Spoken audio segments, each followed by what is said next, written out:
भाग 9, 4 सम्मानित अंतर्दृष्टि और 8 गुना रास्ता। जैसे ही गौतम बुद्ध के जीवन चित्रणों की यात्रा आगे बढ़ी, वे वाराणसी शहर में समाप्त हुए, जो अपनी प्राचीन अंतर्दृष्टि और अलौकिक खोजकर्ताओं के लिए जाना जाता है।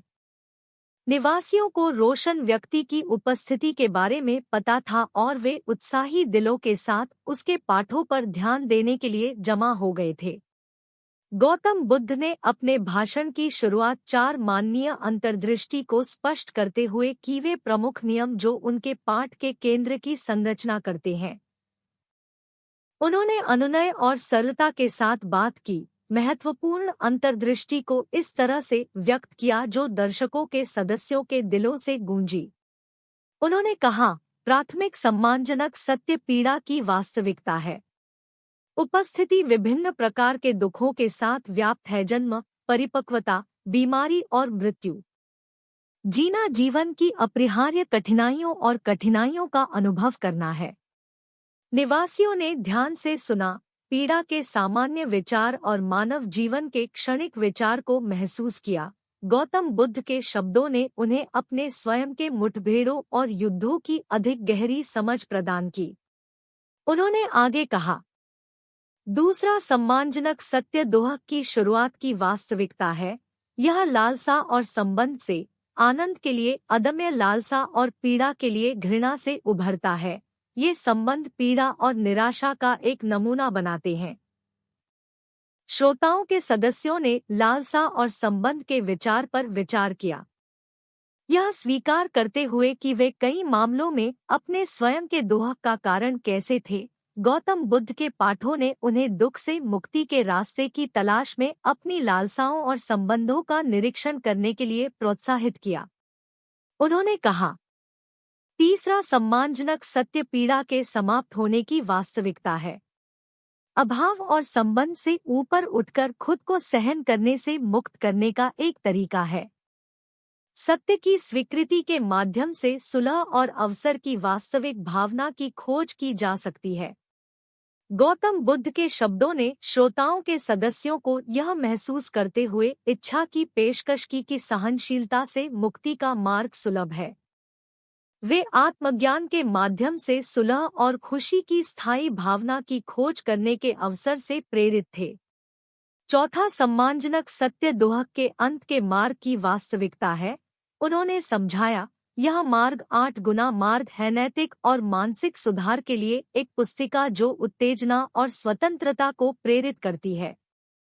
फिर उस समय उन्होंने 8 गुना मार्ग की व्याख्या करना शुरू कर दिया, परस्पर जुड़ी प्रगति जो सत्य की स्वीकृति और दुख के अंत की ओर ले जाती है।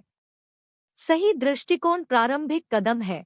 उन्होंने कहा, चीजों को वैसा ही देखना जैसा वे वास्तव में है।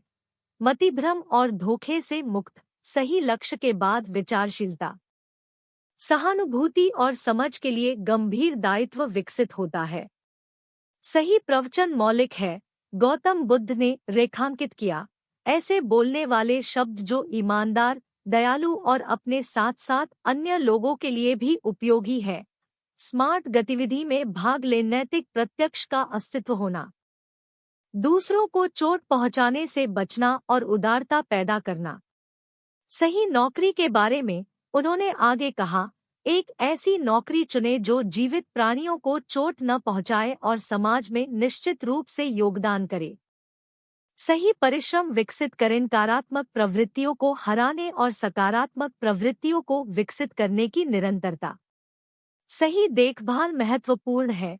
उन्होंने जोर देकर कहा, अपने दृष्टिकोण, भावनाओं और गतिविधियों को ध्यान में रखते हुए प्रत्येक क्षण उपलब्ध रहें। अंत में एक शांत और केंद्रित मन को बढ़ावा देते हुए चिंतन के कार्य के माध्यम से सही निर्धारण विकसित करें।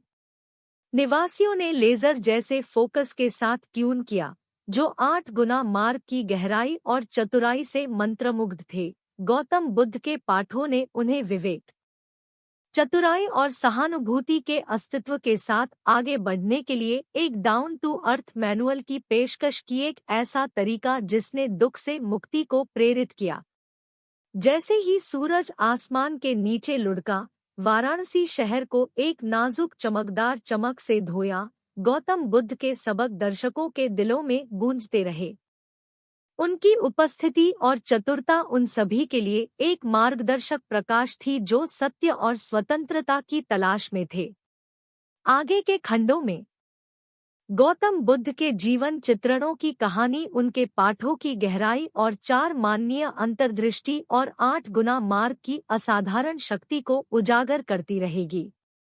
खंड 9 का पाठा अंतर्दृष्टि के 4 माननीय बिट्स और 8 गुना मार्ग स्थायी के प्रारंभिक बिंदु का पता लगाने, स्वतंत्रता की तलाश करने और पूरे रोजमर्रा के जीवन में विवेक, चतुराई और सहानुभूति विकसित करने का एक असाधारण तरीका प्रदान करते हैं। सद्भाव और सत्य की स्थायी भावना की खोज करने के लिए इन सबक को अपनाएं।